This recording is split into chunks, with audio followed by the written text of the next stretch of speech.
talking about an astrologer and how he would read a person, right? That was what we were considering last time. So, if the precise locality as well as the exact hour of birth means including minutes, are available, the adept in astrology, the person who is skillful in astrology, will be able to calculate the astral influences, the changes of positions in planets in the life of the subject, that means the person whose horoscope is being read, and the helps and hindrances the subject is likely to encounter, and his natural impulses towards the accomplishment of his destiny can be calculated and seen and explained. So this is what we considered last time. While doing this, the individual's ability, while doing this calculation or explanation, the individual's ability to conquer difficulties and overcome unfavorable circumstances. The subject has got the ability, that ability is there to conquer the difficulties. Even these things have to be studied by the astrologer, and then a total view has to be taken. That's what it means. So while doing this, the individual's ability to conquer difficulties and overcome unfavorable circumstances. How will he face the unfavorable circumstances? How will he deal with the unfavorable circumstances is to be studied by the astrologer. And to shape his fortune, what is that he will do? How will he overcome the difficulties? These are all to be considered. Similarly, there could be another person who has got the inability to fight and passively await blind fate and its results. So there could be one person who would like to fight. There could be another person who is someone who is simply taking it as it comes, not fighting, not going forward to meet the challenges, but passively accepting, awaiting the blind fate. So these things have to be taken into account when the astrologer is going through the details of the subject's chart, with the locality, with the place of birth, with the time of birth. What is possible is to calculate the position of the planets at that particular point of time and advise the person as to what he is capable of.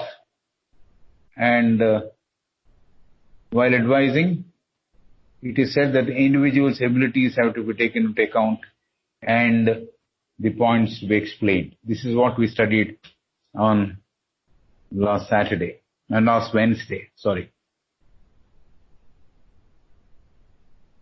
Now HPB is talking about Professor Tyndall, Tyndall. This gentleman has come number of times into our story. So she is talking about Professor Tyndall, and she says, this is what Tyndall has said, and she is quoting that person. And we are, of course, considering it is as a statement made by HPB, considering what Tyndall has said. So Tyndall has said this, that there are super sensual beings which are, however, potent and invisible. There are super sensual beings. Sensual means sensitivity is what they have. It doesn't mean sensual in the ordinary sense of the term which we are understanding. Professor Tyndall says there are super sensual beings whose senses are operating well, which are, however, potent. They are very powerful. They have a lot of faculties. And invisible. Those things are invisible. They were humans in the past. These supersensual beings were humans in the past, perhaps elevated from the ordinary mankind. They retain all humans' passions and appetites and have been given the responsibility to rule and govern the natural phenomena.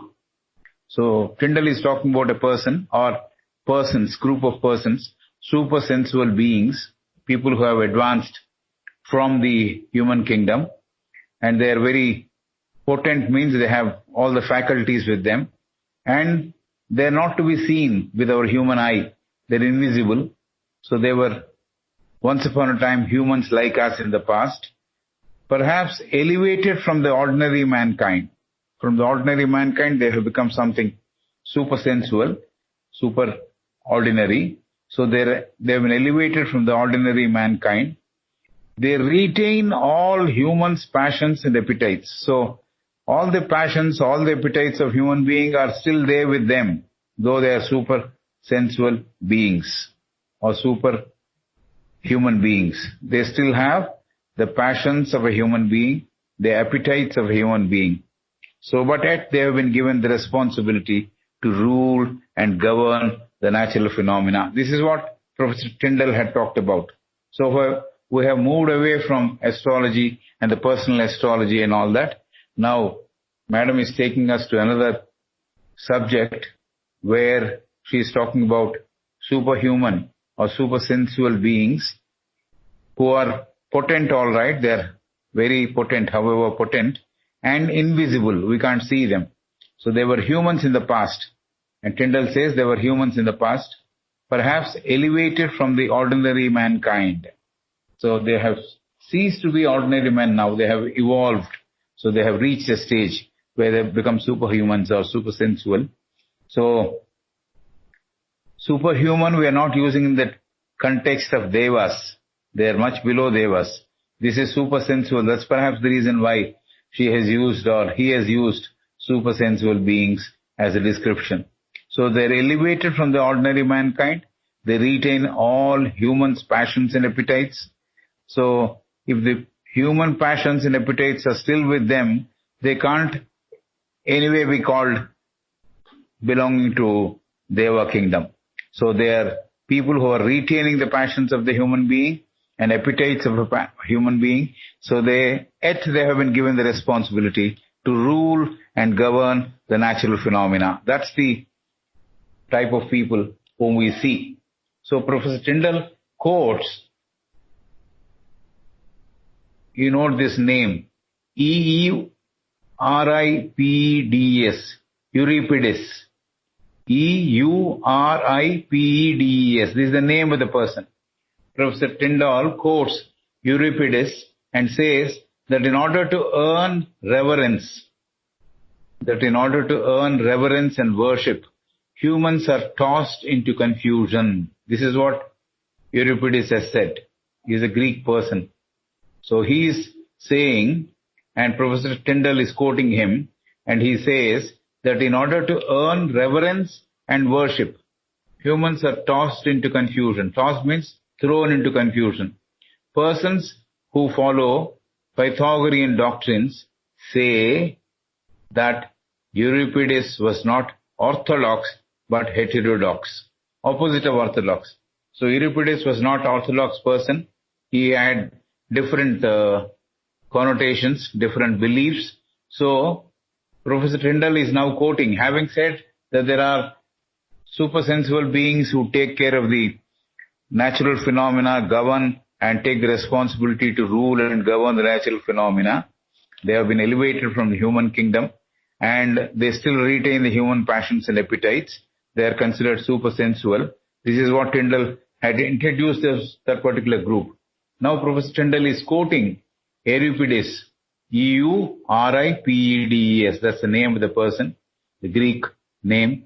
And he says that in order to earn, Euripides is saying this, in order to earn reverence and worship, humans are tossed into confusion.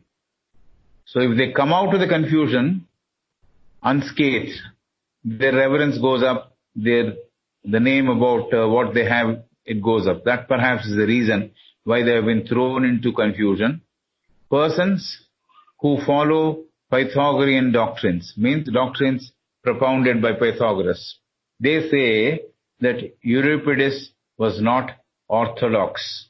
He was not someone who was going by conservative or proven methods of orthodox nature, but heterodox means the opposite of orthodox. He was someone who was always thinking in terms of something different, not the usual way which people who are used to think in orthodox way, in a conservative way. He's a different person that way. Euripides was not orthodox, but heterodox.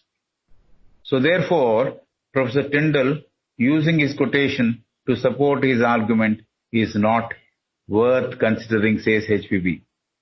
What did Tyndall say? Tyndall said that there is a group of people who have evolved from the human beings. They have been given the responsibility of governing the natural phenomena, and they have still retained the passions and appetites of human being. They are super sensual beings, is what Professor Tyndall said. But having said that, he went and quoted Euripides. And Euripides, Pythagoreans say, he was not an orthodox man. He is a heterodox man, somebody who would speak his mind, and it may not exactly follow the orthodox or the conservative principles. He was talking something on his own. So Pythagorean people, they said Euripides was not orthodox and heterodox. So therefore, because he is heterodox, and Tyndall shouldn't perhaps have quoted him, is what the feeling of the author. Professor Tyndall, using his quotation to support his argument. What is that argument? That theory of people elevating from human kingdom and ruling the natural phenomena. And using Euripides now, saying that they are all thrown into confusion so that the people get worshipped or they're respected. What is this? Respected or revered because they're tossed into confusion. What happens when they're tossed into confusion? The ability of the people to fight the confusion and come out, when they come out, they're given a lot of respect and reverence because they have had the metal in them to come out. Perhaps that was the reason what Euripides said. But Pythagoreans, having described Euripides as not an orthodox person, so Madam HPB says there's no point in accepting what the quotation Mr. Tyndall has used to support his argument, his statement of somebody going up from the human kingdom and becoming in charge of the natural phenomena, responsibility taken for governing the natural phenomena. So this out of place, this Euripides quotation is out of place, is what HPB is saying.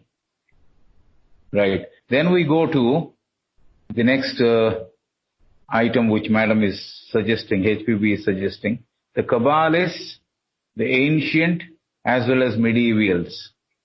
The Kabbalists, that is the Jews, the ancient as well as medievals. Medievals meaning people who belong to the Middle Ages, not the ancient one.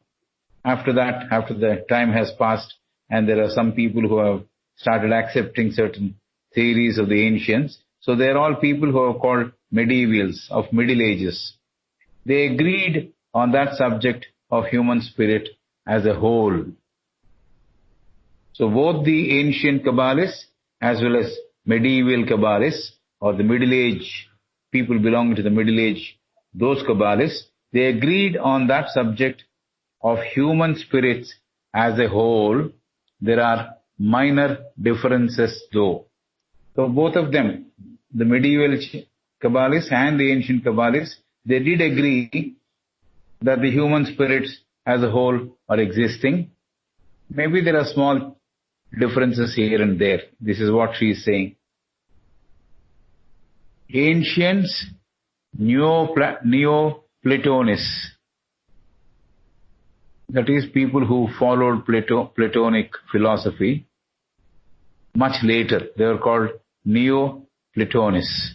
The ancient Neo-Platonists, they were of the opinion that the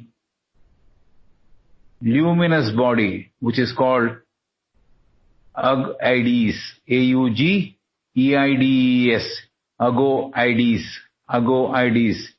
This is the description, or the meaning of that is luminous body. A-U-G-O-E-I-D-E-S. We have come across this word also number of times in the past, but she has used it again. The time she uses, she has a feeling that we know about it quite well. But anyway, I'm giving the meaning every time it is the word is being used. The medieval Kabbalists and the ancient Kabbalists, they agreed on one principle, that the human spirits as a whole, they are existing, but there are minor differences. Having accepted that, the ancient and Neoplatonists, they say that ego-aides, the luminous body, that is the meaning of ego-aides, Augoeides, the luminous body never descends and merges into living man. So this is the theory they propounded. The Kabbalists, the ancient as well as the medievals, they have said the human spirit is existing, though there could be small differences here and there between medievals and the ancients. And then the ancient Kabbalists and the Neoplatonists, they say that ego-aides, the luminous body, never descends and merge into living man. That means the luminous nature of the spirit. This is the belief perhaps they had propagated. The luminous body never descends and merges into living man. It will not merge into a living man. In fact, it escapes from the living man and goes back to the source. But this particular sentence says the luminous body never descends and merges into living man. It sheds light. It sheds light on the inner man. This luminous body sheds light on the inner man, the real person inside, not the body, the real person inside. It sheds light on the inner man, the astral soul. So they believed in three things. The Greek philosophers in those days, they believed only in three principled man. The body, the physical body, the astral body was called the astral soul, and the spiritual soul. The three divisions which man had according to the Greek Platonists and ancient Kabbalists also. So this luminous body, they said it never descends and merges into the living man, but it sheds light on the inner man, that is the astral soul. The astral soul gets illumination through the ego-aides, the luminous body. So it sheds light on the inner man, the astral soul. The inner man, the real sense of the term is, actually we will talk about normal circumstances, the soul, the indestructible soul. But this astral soul will get destroyed. Astral body gets destroyed. They are only talking about this particular luminous body giving inputs or light on the inner man, which is the astral soul, the astral body. So they have called it soul. I am using the word body. Right through, they have been saying, the Greeks have been saying, physical body, astral soul, spiritual soul. That's how they describe a man. So the medieval or Kabbalists belonging to Middle Age or period believed that the spirit detaching from the ocean of light. What did they say? The medieval, the ancient and Neoplatonists said the luminous body never descends and merges into living man. That is one portion of what they believed. And then that luminous body sheds light on the inner man, the astral soul. Thus far is the belief of the ancient Kabbalists and Neoplatonists. And what does the medieval people say? The medieval are the Middle Age people belonging to the Middle Age. Kabbalists belong to Middle Age. What do they say? They believe, these people believed, the Middle Age Kabbalists believed, that the spirit detaching from the ocean of light, the spirit detaching from the ocean of light, and spirit entered into man's soul. This is what they believed. The medieval people believed slightly differently. The luminous body will not come into living man is what the ancients believed. Whereas the Middle Age people are saying that the spirit detaching from the ocean of light, the full of light, from that light A small ray has separated. That's what it means. The spirit detaching from the ocean of light, and spirit, such a detached spirit, entered into man's soul. Man's soul. It got imprisoned there in the astral capsule. This is what they say. Both are talking about astral soul only. Astral soul is where the luminous body is giving light, is what they are saying. The only difference is, the previous people said it never descends and merges into living man, whereas the middle-age Kabbalists are saying that the spirit detaching from the ocean of light. The ocean of light is the combination of all, and from there the ray or the detachment has taken place. One spirit has detached itself, one small component has detached itself, and it entered into man's soul. And having entered, it got imprisoned in the astral capsule. Capsule means soul, something which is ensouled, it is called capsuled. So where it remained, this particular thing which has descended from the ocean of light, this portion of the spirit which got into man's soul, and it is actually imprisoned into the astral capsule, it remained throughout one's life. So as long as that person lived, that luminous body's component which has entered into that man's soul actually got imprisoned in the astral capsule, continued to be living like that till that particular man was living.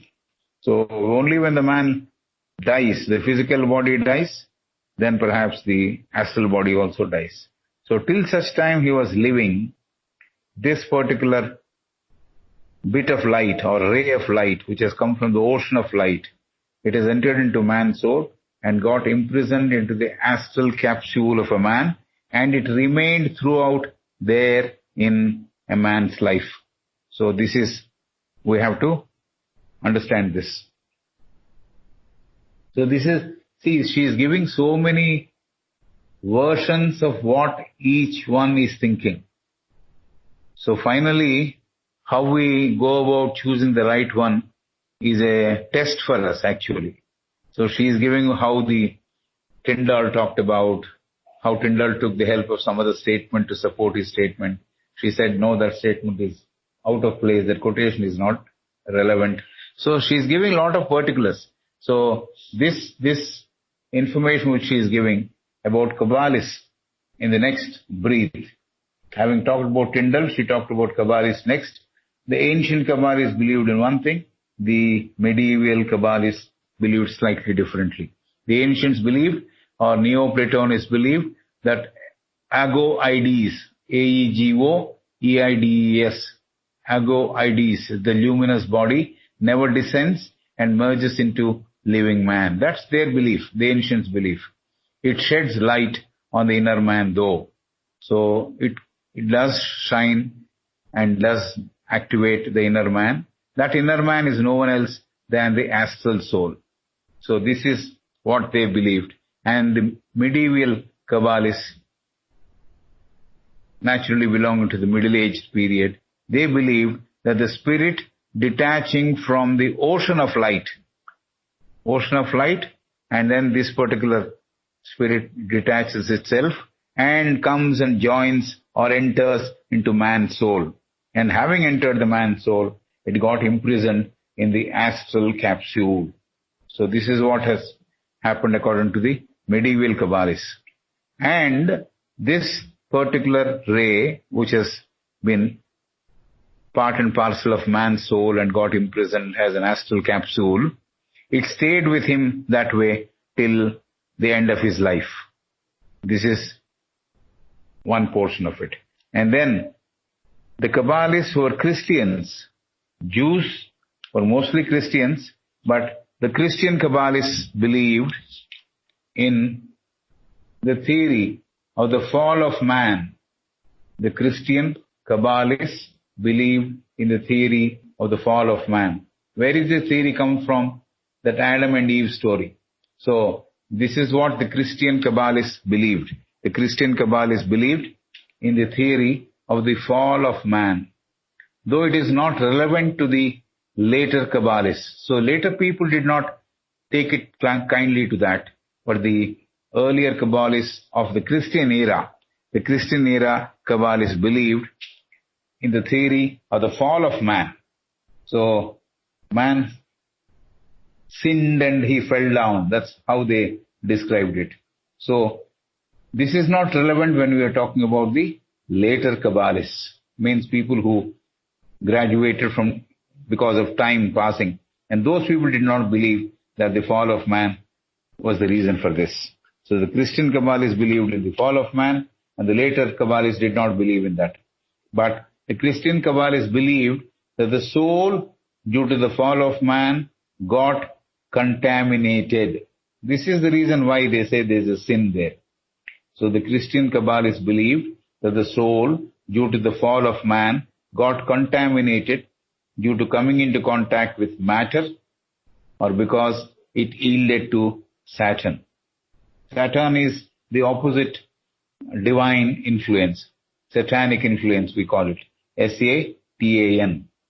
So the Christian Kabbalists believed that the soul, due to the fall of man, got contaminated and due to the coming into contact with matter. So though we are getting in touch with matter, use the matter, this is what I am saying, it's not there in the book. Though we are getting into touch or getting involved with the matter, as long as we use it only as a medium to evolve out of it and get detached from it completely, then we become pure. There is no remnant of the matter in us. It is only spirit with us. Only spiritually we are alive. Then we become people worthy of joining the universal spirit. But she is talking about the Christian Kabbalists believing that the soul, due to the fall of man, got contaminated due to the coming into contact with matter. So the matter, when you are involved with matter, you don't want to get out of that matter. You stay contaminated. You stay spoiled. You stay spoiled because you don't aspire to become something else. This is something very similar to the story which you have heard some time back, the dragonfly. Not all dragonflies venture to fly. They are happy to be in the mud. They are happy to be in the pond which is all dirty.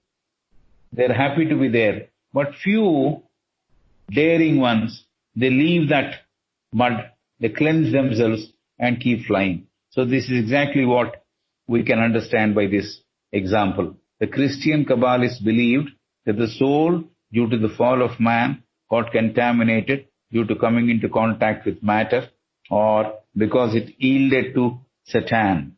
Satanic influences it yielded to because it got involved with the creation of matter, or the allurement of matter, spoiled without it actually moving towards divinity. So Satan had Satan, satanic influence was more, so they got involved more with matter, and the attraction of matter spoiled them, contaminated them, so they could not see the divine portion of it. So this is what has happened, is what Madam is saying. The Christian Kabbalists believed that the soul, due to the fall of man, got contaminated due to coming into contact with matter, and because it yielded to Satan. So we know how important it is to understand what is matter, how we should be involved with matter, and how we should get exposed to the spirit. Matter to be used only to the extent that it is useful as a ship or a boat which we use to cross the river. That's all. Beyond that, there is no purpose. So this is something which we have to learn out of this particular statement of Madame Blavatsky, where she is saying the spirit got contaminated, the man got contaminated by coming into contact with matter and yielded to the influence of Satan, which is getting into the quagmire of matter and matter's attractions. So they believed the soul has to purify itself. The Christian Kabbalists believed that the soul has to purify itself before the day of reckoning. What is the day of reckoning? Each person who passes away, his spirit faces the ultimate, or faces the person who is taking judgment on that day. So they believe the soul has to purify itself before the day of reckoning, before it appears before the eternal. Before it appears before the eternal. So the soul has to become pure. It cannot have any contact with matter. Content of matter should not be a component of the purified spirit.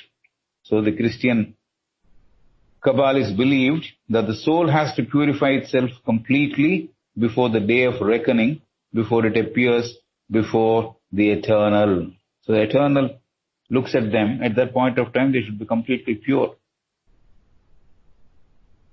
They believed that the soul imprisoned in the capsule of the astral soul is like a drop of water covered by a gelatin capsule. They believed, same Christian Kabbalists believed, that the soul imprisoned in the capsule of astral soul is like a drop of water covered by a gelatin capsule. Gelatin is a substance which is made out of animal fat. That's what it is called, gelatin.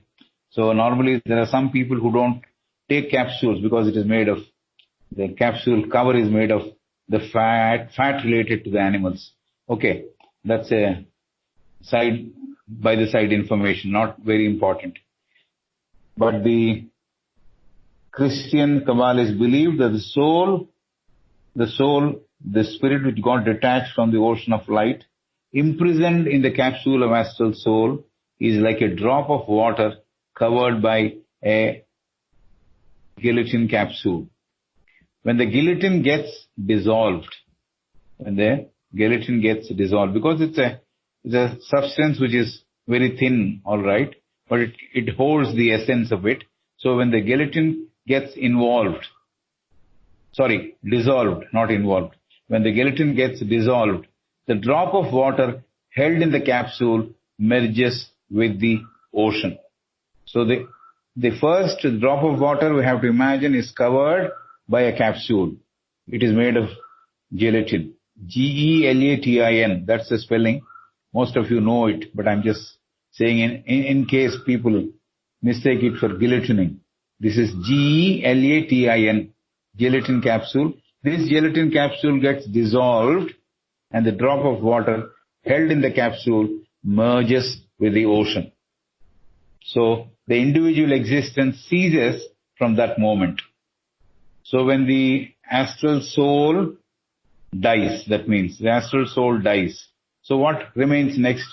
Perhaps in our terminology, the lower mental remains. If that drops down, then he goes and settles down in the higher mental or Devachanic plane. That is what we know.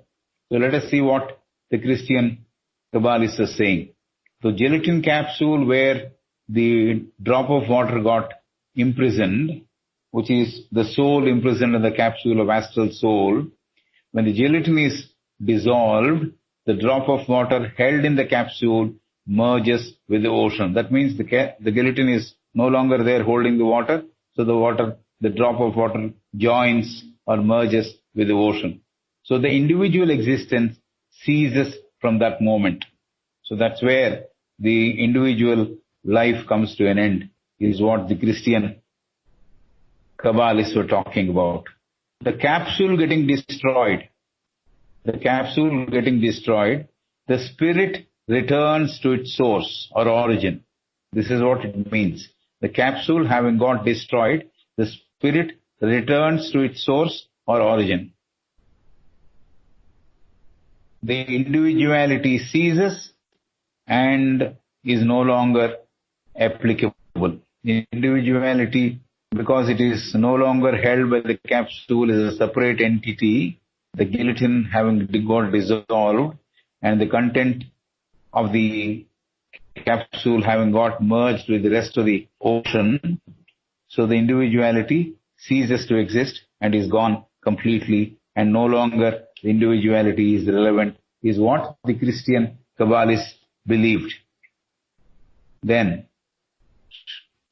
HPB says same thing. The same thing holds good for the spirit. The astral soul, as I told you, the body, the astral soul, and the spiritual soul. They're the three components of a Greek description of a man. The composition of man, or constitution of man, according to the Greeks, the old Greeks, is made of three divisions only. The body, the astral soul, and the spiritual soul. Then, having said what happened to the astral soul that got merged into the sea of light, they no longer the individuality exists. Now she says, the same thing holds good for the spirit. Spirit is covered by a plastic mediator. Spirit is covered by a plastic mediator. That is the soul. Spiritual soul, we call it, no? So the same thing holds good for the spirit. Spirit is covered by a plastic mediator. Don't imagine plastic is a hard plastic or something which we cannot break and things like that. It's a very, very thin variety of plastic. So the soul is made of that sort of a thin plastic, very, very thin plastic sheet. So the same thing holds good for the spirit. The spirit is covered by a plastic mediator, means a medium. The soul, it is so fine, so fine, that the matter has extended plasticity. The matter has extended plasticity. It means it is expansive also. Not only thin, it is expansive also. Means it can cover the whole ether. That is the source of the soul, of the spirit. So the same thing holds good for the spirit. Spirit is covered by a plastic mediator or medium. The soul, it is so fine, so very fine, that the matter has extended plasticity. Yes, human eyes cannot see this material. Human eyes cannot see this material. We also say this in the translation of the version which we hear after the Bharat Samaj Puja. We say, Mansukanna Tellanadi. All that we say, isn't it? We cannot see, we can only perceive. Those who have perception, they can perceive. Nobody can take a smell of it, nobody can touch it, nobody can see that light, all that we talk about. So here now, human eyes cannot see the material, and if that is material, human eyes cannot see the material if we say or if we think that is material at all. It is plasticity extended. That's how it has been described. So human eyes cannot see that material, that thin, that very, very thin material. And that material, if it is called material at all, the human eyes cannot see it. The material which the cover, the plastic cover is dissolved. See, we talked about the astral soul, the capsule getting, gelatin capsule getting dissolved. You know what had happened? It went back to the source. Means the astral soul went on its direction.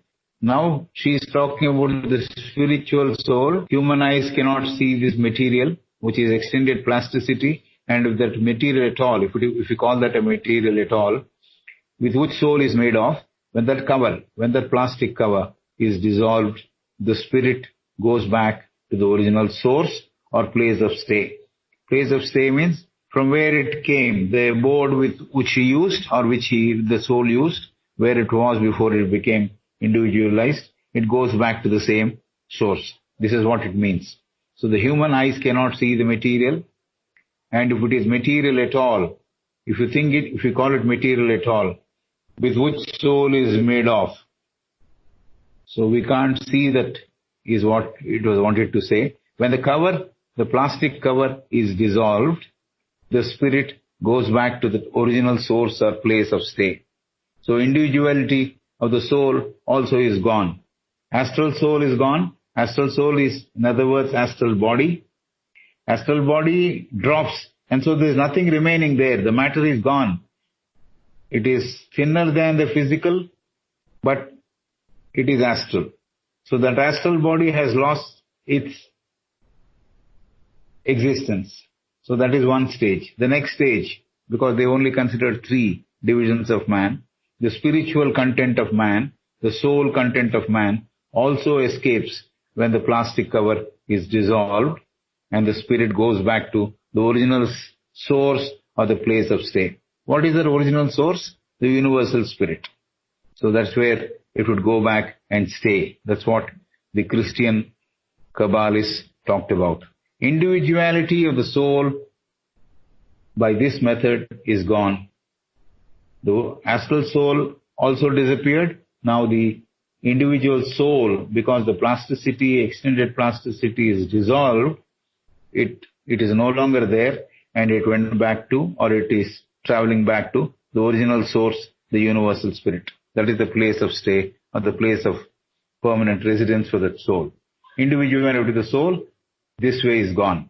So it gets attached to the spirit again, the universal spirit again. So this individualized spirit gets attached to the universal spirit again. There are some, okay, having said this, now she is moving on to another subject. So we have talked about Christian Kabbalists, the ancient and the medieval Kabbalists. I don't want to go back and repeat it because you'll find it boring. So I'm going to the next subject. There are some philosophers, HPB is explaining, there are some philosophers who explain this differently. So this is how the Christian Kabbalists explained so far. The astral soul disappearing, the spiritual soul disappearing, the individuality going back and getting dropped, and the soul getting back to the original universal spirit. That is the description given by the Christian Kabbalists. Now she is talking about another set of philosophers. There are some philosophers who explain this differently. She didn't call by any name, but she says like this. There are some other philosophers who explain this differently. They differentiated between soul and spirit. They differentiated between soul and spirit. They recognized the astral capsule or body which receives the rays emanating from the shining one.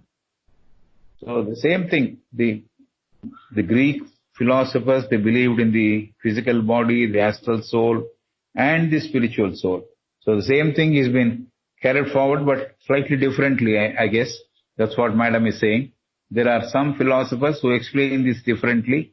They differentiated between soul and the spirit. They recognize the astral capsule or body which receives the rays emanating from the shining one. So this capsule, astral capsule, receives the ray emanating from the shining one. In fact, even the physical body, even everything which is related to a man, it is the ever-shining light or the ever-shining principle which is giving life to it and giving form to it. So this group of philosophers are talking. They recognize, means this group recognize the astral capsule or body which receives the rays emanating from the shining one. Before going forward, see, this is what the philosophers are saying. The different set of philosophers are saying. So before going forward, what does theosophy say about the individualized soul? What does theosophy say about the individualized soul? This individualized soul is part of the universal soul. This is what theosophy is talking about. The individualized soul, not astral soul. It is talking about the spiritual soul. The individualized soul, or if you like it, you call it spiritual soul, is part of the universal soul. This individual soul takes many births. This individual soul takes many births and reaches perfection. at the end of the journey of necessity. So this is what we have heard a number of times. The soul has to undertake a journey of necessity. It cannot escape from the journey. So the individualized soul is part of the universal soul. This individual soul takes many births and reaches perfection by gathering experiences in each birth. At the end of the journey of necessity, and then the soul reaches and identifies with the universal soul. So this is the journey according to theosophy. So we have to keep this in mind, what theosophy says. And this is something with which we will continue our thinking. But then we are considering what other people are talking about it. So we can compare it and stick to what is relevant and essential. So for that reason, I guess, we have been given the principle of how the soul, individualized soul, moves or travels the journey of necessity, having gathered experience in each birth, and then finally reaches perfection and identifies with the universal soul. This is the third principle which Madame Blavatsky had proposed in the fundamental propositions. The individual soul's relation with the universal soul. This is what she talked about. So we will continue with what the theory of those philosophers, the group of philosophers, were talking about. What did they say in the beginning? They said they differentiated between the soul and the spirit. They recognize the astral capsule or body which receives the rays emanating from the shining one. So that till that moment or till that point we have studied. They recognize the astral capsule or body which receives the rays emanating from the shining one. Now, continuing with that philosophy of the philosophers or group of philosophers, they believed man and soul had to conquer their immortality by ascending towards unity. They also believed in this. They did not mince their words when they're saying this. They believed man and soul had to conquer they're putting both. Man has to evolve, the soul also has to evolve. Both have to conquer their immortality by ascending towards unity. So they say man is immortal, the spirit is immortal, or the soul is immortal. So we'll have to see whether this holds good, this theory holds good. The group of philosophers have not been named by any particular name as such. But then we have what they believed, that theory is given to us there. So they differentiate between the soul and the spirit, and they recognize the astral capsule or body which receives the rays emanating from the shining one. And the next progress we are making as far as that theory goes is they believed man and soul had to conquer their immortality by ascending towards unity. By climbing towards unity, they should become immortal. That's what it means. If successful in its attempt, they're linked with you. They're linked. The progress of man after death. See, man cannot be immortal. Man has got the components which are mortal. But those philosophers believed man also can ascend, the spirit also can ascend, the soul also can ascend and reach immortality and get merged with the unity or the universal soul. So if successful in its attempt, they are linked to the unity. But the progress of man after death depends on the spirit soul, not on body. The progress depends on the spirit soul and the astral soul. So astral soul, the physical body and all those things which are impermanent, they fall away. This is what we have learnt. So this is what Madam is saying. The progress of man after death depends on the spirit soul, not on body and the personality to which these two are related, body and astral soul, cannot have in them immortal essence. So we know what is personality, isn't it? In the theosophical parlance, we have personality and the ego. Ego is something which is permanent, always there. The Atma, Buddhi, Manas. The personality is the lower four, the physical body, the etheric double, the astral body, and the lower mental. These are the four which will fall away. The physical body, the etheric double, the astral body. They have been calling it astral soul, all these Greek philosophers. The astral body and the lower mental body. So that is personality. So what Madam is saying now, the progress of man after death depends on the spirit soul, not on body and the astral soul. So it's not dependent on body or the astral soul. It depends how the spiritual soul gathers experience, how it moves, how quickly it can finish the journey of necessity or obligatory journey. That's what we have to look for. Personality to which these two are related. What are related? The body and the astral soul are related to the personality. They cannot have in them immortal. They have in them the immortal essence. They cannot be immortal in any point of time because there is no immortal principle involved in it. It is only immortal principle which is involved in it. So they don't have anything which is immortal. So immortal essence is not there when we see the body and the astral soul. So this is what Madam is suggesting. Personality to which these two are related. What are those two related? The body and the astral soul.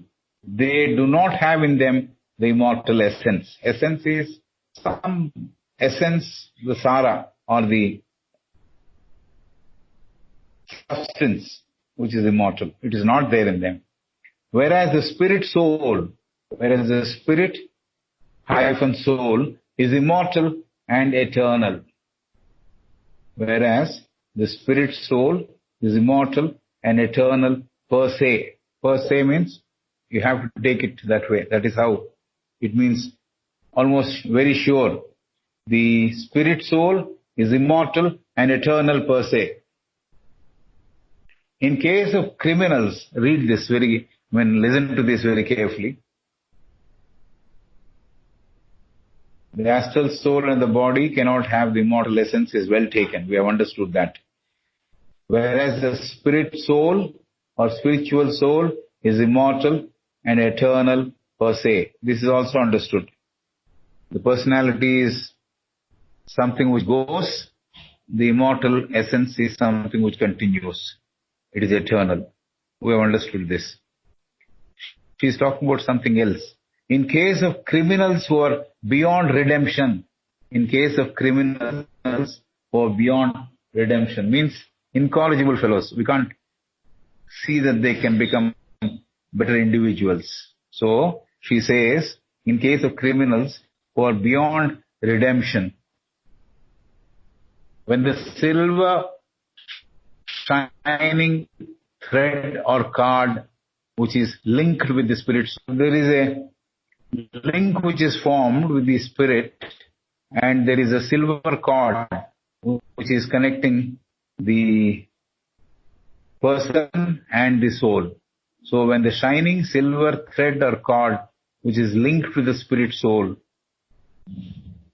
from the time of the birth of the child, so this criminal who is beyond redemption, from the time he is born, that silver cord has appeared. The silver cord existed. So what is she saying? In case of criminals who are beyond redemption, when the shining silver thread or cord which is linked with the spirit soul, from the time of the birth of the child. Birth of the child means any birth of the child this happens, but she is talking about the criminal who is beyond redemption. But in his case, what happens? When this link is violently snapped, and the disembodied entity is left to share the fate of a lower animal. This is the fate. In case of criminals who are beyond redemption, when the shining silver cord or thread, which is linked to the spirit soul, from when it is linked, from the time of the birth of the child, is violently snapped, and the disembodied entity means it has left the bodies. The spirit has left the bodies. That's why it has become disembodied. So the disembodied entity means the soul is left to share the fate of a lower animal. So it becomes part of a lower animal. It becomes an animal. I don't know. Animal have got group souls. That's how I put it. This particular description, when we say the criminals, we're talking about criminals. In case of criminals who are beyond redemption, when they're shining, I guess what happens is a person who is a criminal, who is beyond redemption, will not be born as an animal. This is not how we should understand. He will not be born as an animal, but he will have all the animal propensities to live with for some more time. This is how we should understand. The person who is individualized, who has become a person who is beyond redemption, is a criminal. Because of a violent incident, maybe he's been murdered or he's become a victim of some circumstances. There's a sudden snapping of the link between the soul and his. So when that particular link is snapped suddenly, violently snapped, that means it should be only by violent death it goes that way. The disembodied entity is left to share the fate of a lower animal. We have to understand this. Fate of a lower animal means he becomes a person who has animal propensities, animal qualities. Not that he will become an animal again. Please understand this very carefully. A condemnable criminal, because he has ended the link which he has from the child birth, there is a silver cord which is linking him with the soul. That link is snapped violently. So then what happens to him? He has to share the fate of a lower animal, meaning he will continue to live like an animal with animal propensities and animal qualities. This is how we have to understand. And I am adding this, imagining this and adding this. It's true also. There is no question of imagination here. The same thing happens to those who end their lives through suicide. The same thing happens to those who end their lives through suicide. You know why? They have tried escaping from their karma. They have tried to escape from their allotted karma. So they'll have to go through the karma again. So they'll have to be taking an elementary birth and work their way up. Not necessarily in the place where he is vacated. Maybe he'll fall down somewhere and then he will start work his way up again. So this is what happens when the person who commits suicide. So that's why suicide is not at all advisable for any person, whatever may be the situation or reason for it. So she talked about a criminal. When he became disembodied, the silver cord got snapped violently. The disembodied entity was left to share the fate of a lower animal, means he became a person with animal propensities. He continued to live there. Only when those animal propensities completely disappear and he becomes divine again, he would move forward in evolution. So that is what she was trying to say. So this too gradually dissolves into ether. This person who has taken the birth as a lower animal or person living like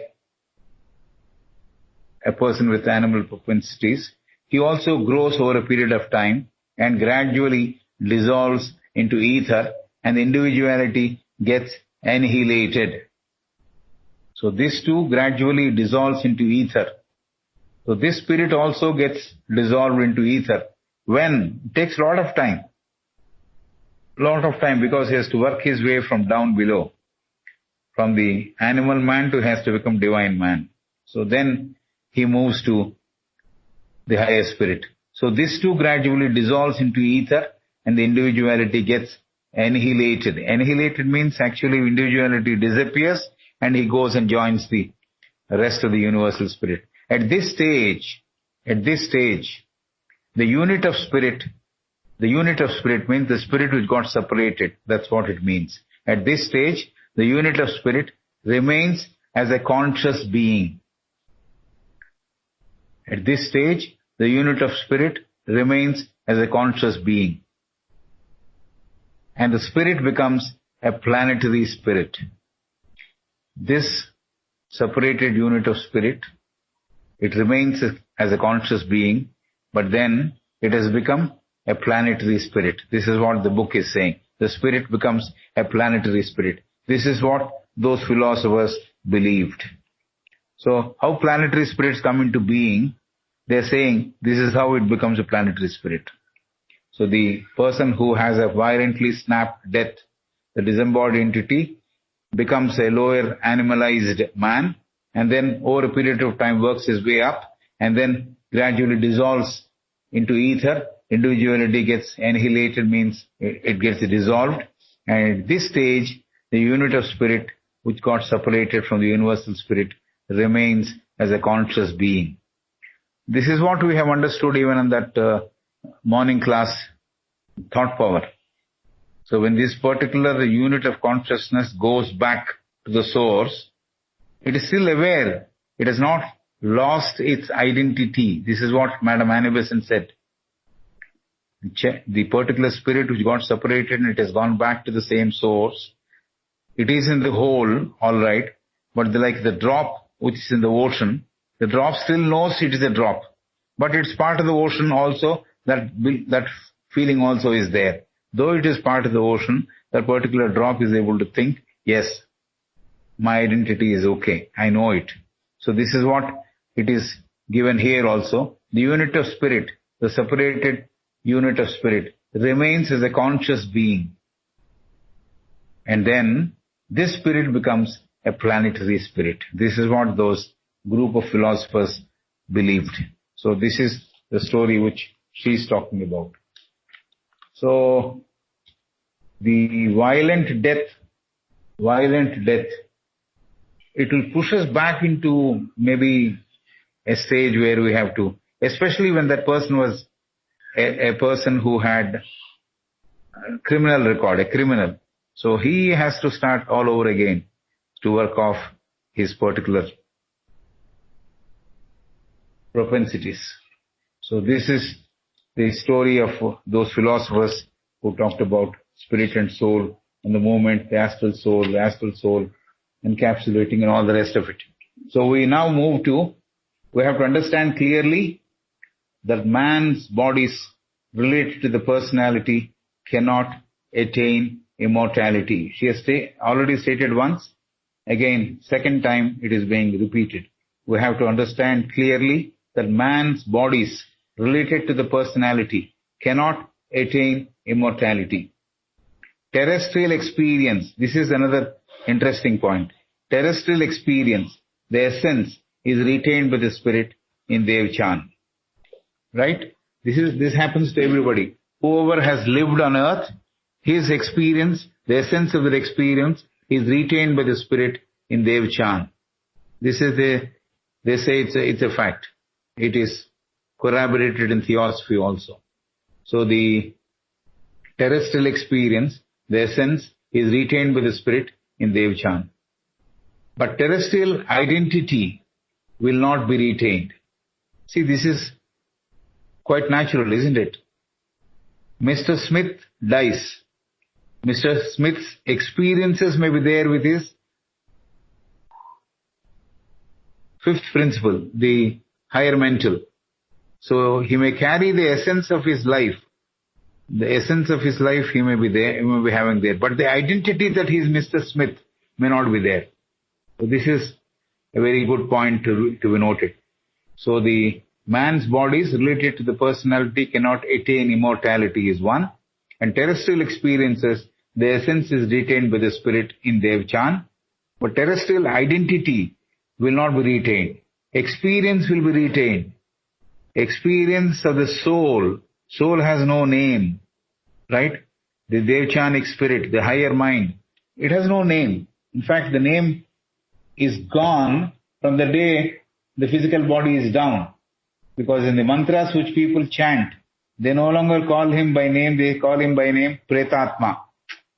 I'm sure most of you must have heard this name.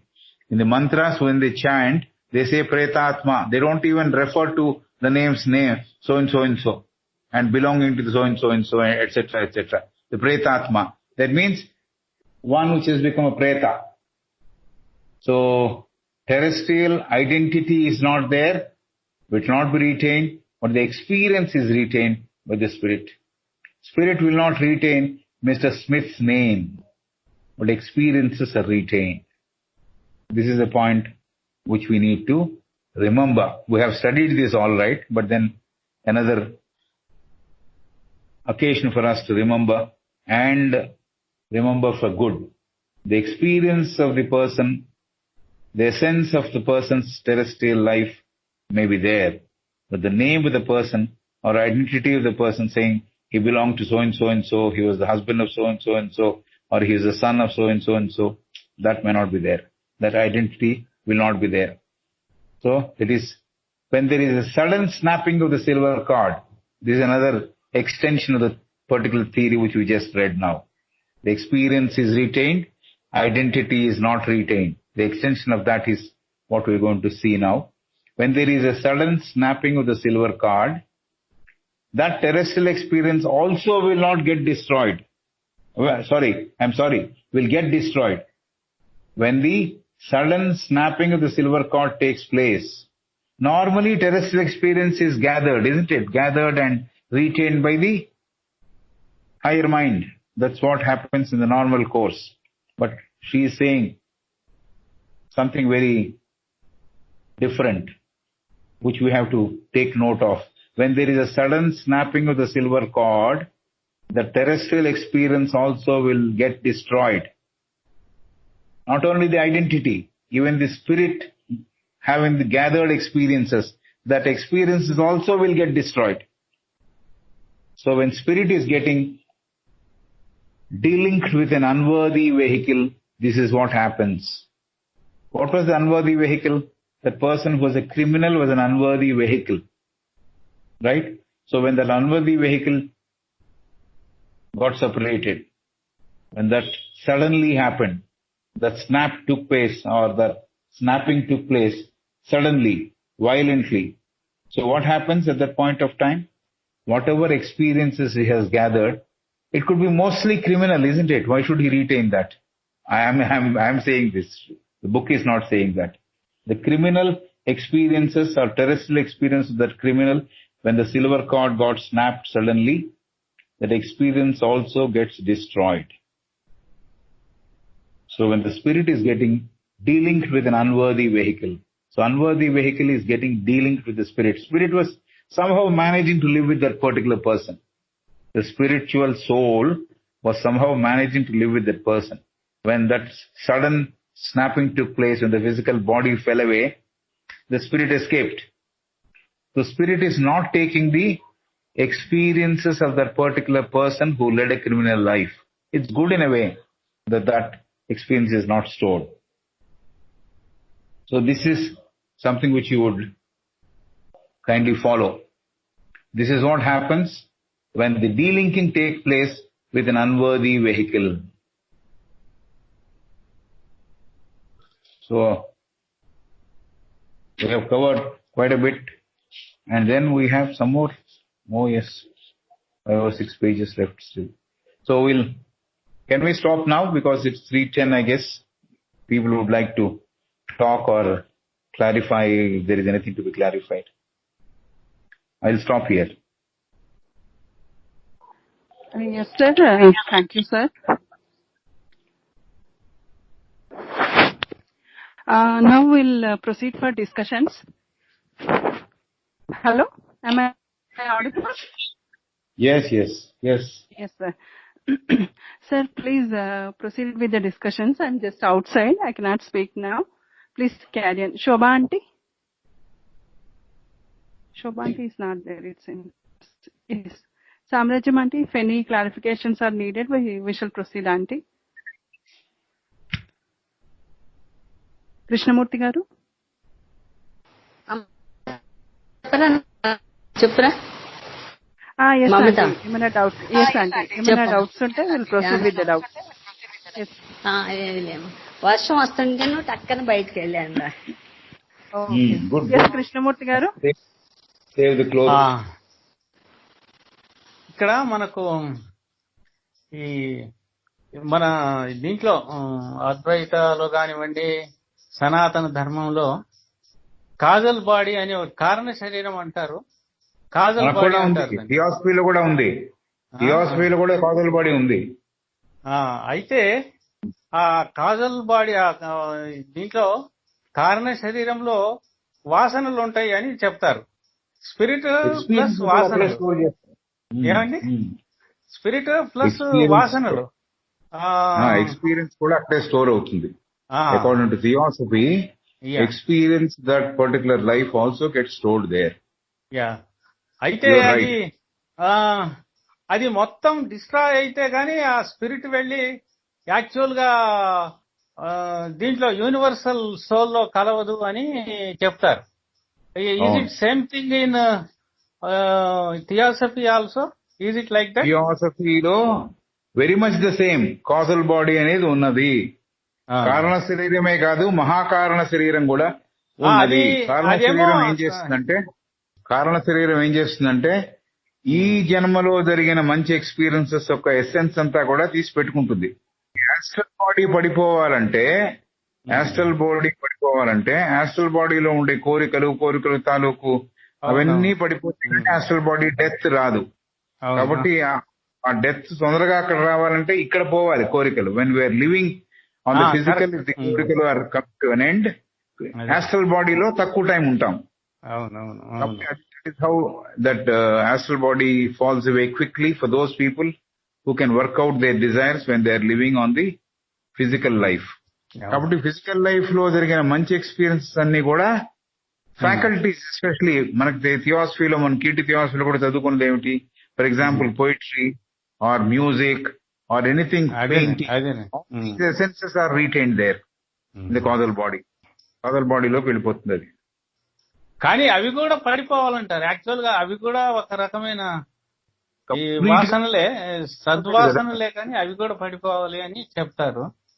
రైటే. అన్ని ఏమీ అక్కర్లేదు. Actual గా final గా ఏమీ అక్కర్లేదు. కిందకి వచ్చి మళ్ళీ జన్మ ఎత్తాలంటే కాజల్ బాడీలో ఉండాలి. మళ్ళీ కిందకి వచ్చి జన్మ తీసుకోవాలి. కాబట్టి జన్మ ఎప్పుడు ఆగిపోతుంది? కంప్లీట్ గా పర్ఫెక్షన్ వచ్చినప్పుడు. పర్ఫెక్షన్ ఎప్పుడు వస్తుంది? అప్పుడు ఇవన్నీ మిగలవు. Nothing remains. కోరికలు లేనివాడు కాబట్టి అగ్ని సంబంధమైన కలర్తో ఉన్న సన్యాసి రంగు వేసుకుంటున్నాడు. అన్ని కాల్చేసాను నేను, నాకేం కోరికలు లేవు అని చెప్పడానికి సంకేతమే కాషాయ వస్త్రం. క్రిమినల్ జీవిస్తున్నవాడు, క్రిమినల్ గా జీవించిన వాడికి ఎంత పనిష్మెంట్ ఉందో చెప్పింది. జీవించిన వాడికి సడన్ గా కనుక అతని లైఫ్ ఎండ్ అవుతే, డీలింక్ అయిపోయిన తర్వాత, ఆ బాడీ డీలింక్ అయిపోయిన తర్వాత spirit escapes. Okay, it escapes all right from the body. But A experience వాడికి జ్ఞాపకం ఉండదు. ఈవెన్ ఏదైనా కొద్దిగా మంచి పని చేసినా కూడా అది కూడా జ్ఞాపకం ఉండదు అన్నట్టుగా చెబుతోంది. Entire experiences of that person who has led a criminal life will not be recorded. So he becomes, when he takes birth again, he becomes a person with animal propensities, animal గుణములతో ఉన్నవాడిగా పుడతాడు మళ్ళీ అని. అక్కడి నుంచి work out చేయాలి మళ్ళీ.